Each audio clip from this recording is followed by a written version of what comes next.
So that, ladies and gentlemen, is the Mercedes-Benz EQC. It is the first production model in many senses that's all electric from Mercedes-Benz. Now, you can argue that there have been a few experimental cars before, like the B-Class, or of course, even the Smart range of cars. But yeah, this is really the one that really counts. And we've seen it in concept avatar. We've now seen the production version, even from the motor shows. But today I'm driving the car, and I thought some of you might want to get a quick first look at it as well. Now, in terms of overall shape, size, segment, yes, you won't be surprised for thinking, or you won't be wrong for thinking, that it's a lot like the GLC. It uses the same platform, though of course highly modified and adapted. Now, let's talk about a few very specific elements. You saw that on the concept, and the EQ range has this unique styling, which includes this long LED strip in the middle that only comes on in its dull form at night when the lights are on. Otherwise, of course, you have the DRL signature, which is only really that element, and there's lots of blue thrown around, which kind of once again goes back to the whole EQ-ness of the car. So you see blue elements even in certain variants on the alloy pattern. This one doesn't have it, but of course the badging is also blue. And a quick look on the inside, you get a very familiar looking cabin. It'll straight away take you into Mercedes-Benz territory, especially that twin big screen up there, which is very, very typical now. And the good news is that of course you get the MBUX interface, and that means you can talk to it as well. Hey Mercedes, what do you want to do? could you tell me what the temperature is? The outside temperature is 22.5 degrees Celsius. Wow, I thought it was a little colder than that, but I guess I was wrong. It's been rainy here. All right, look at the bronze elements that you see in the cabin. You see them in the door trim as well over here. The little stripe is bronze. I'm not sure you can tell that in this light. Let me try on this door. Yeah, there you go. Now you see it nice and clear. So that's a signature, if you will, of the EQ range to come, I assume. This is, of course, the first model, but you see that in the AC vent there. But otherwise, it's very familiar territory, isn't it? It's very much like some of the other Mercedes-Benz cars, including the little touchpads that you have here to operate both screens. And you do get the head-up display on this one, which is exactly like the new GLE, or the full color head-up display, and the virtual cluster, as well as the full function screen, and the Burmester sound system, depending on what trim you go with. But there you go, the Burmester sound system very much there. Now, a lot of people have asked me, and have been asking in general, why Mercedes-Benz didn't really go the way of Jaguar or Tesla, or well, even the e-tron from Audi, and develop a car with a brand new platform from scratch, and why they've gone with using the GLC. Well, it gives you lots of advantages, and the biggest advantage, says the engineering team, comes from the car's exterior design and shape, because there's a lot of learning already from the GLC experience, and what it gives you is great aerodynamics, and which is why you see that number on this display car. Now that's a great number. Even the base version will give you 0.29, but 0.27 is terrific.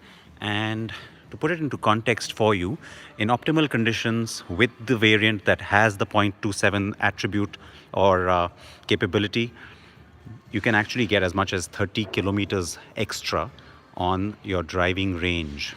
Now, on an electric car, 30 kilometers is huge. It can be anywhere from 2 to 30 kilometers, depending on how far you're driving, what sort of conditions there are. Is it long distance? Is it in the city?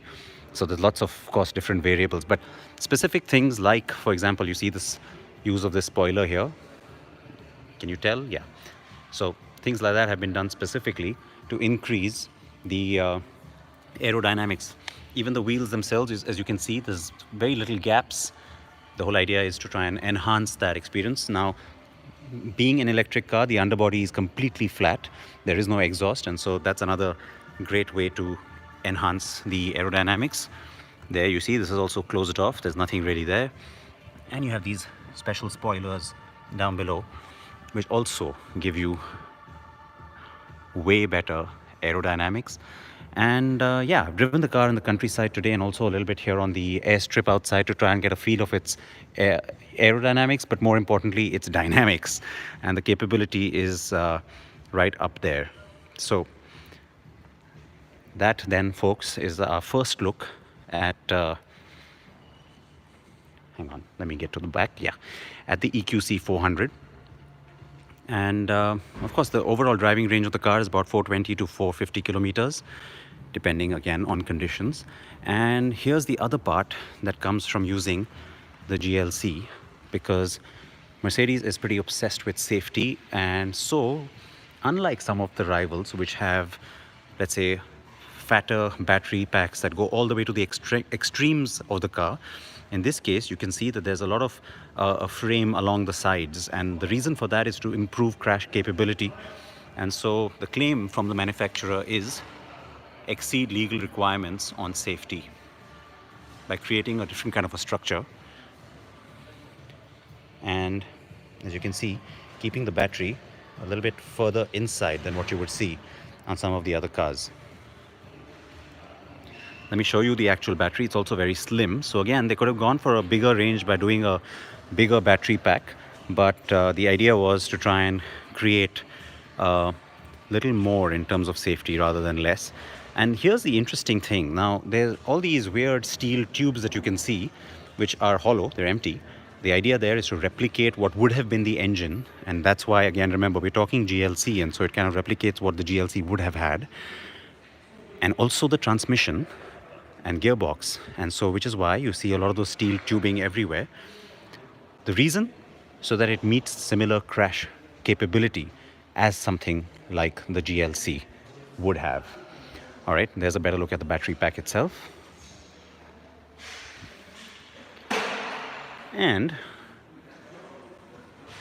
of course, the new interface, the MBUX, which gives you a lot of flexibility in terms of what all you can do, and the use of the app as well, which tells you where the nearest charging stations are and what sort of performance you can optimize on the car, and what the status of the car is as well in terms of some of its immediate range or capability.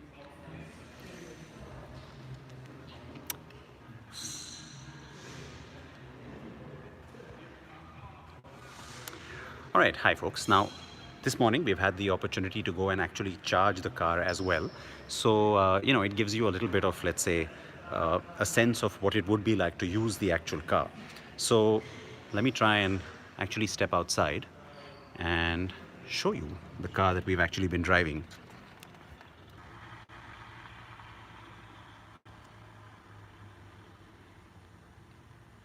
All right, we had a little bit of a break in signal there, but wanted to bring you to the actual car that I have been driving around. And so yeah, we had the chance to charge it as well. Did a 40-minute charge to go up to almost 100%. Actually, we did go up to 100%.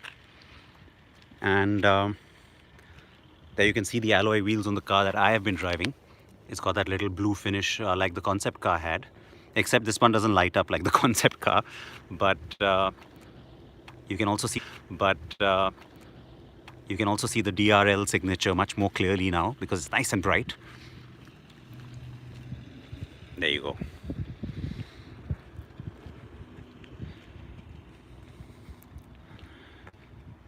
Now, the advantage of being based on the GLC also means you get a decent sized boot. I don't need to show that to you, but of course, the bits I was talking about, the replication of the engine up front, which means you don't get the frunk like some of the other electric cars have.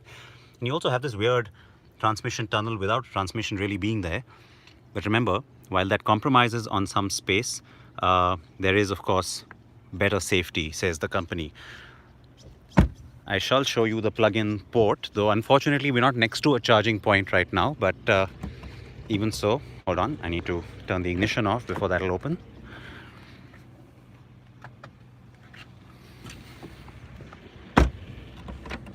All right, so AC, DC, and then of course the supercharger, which has both going in together.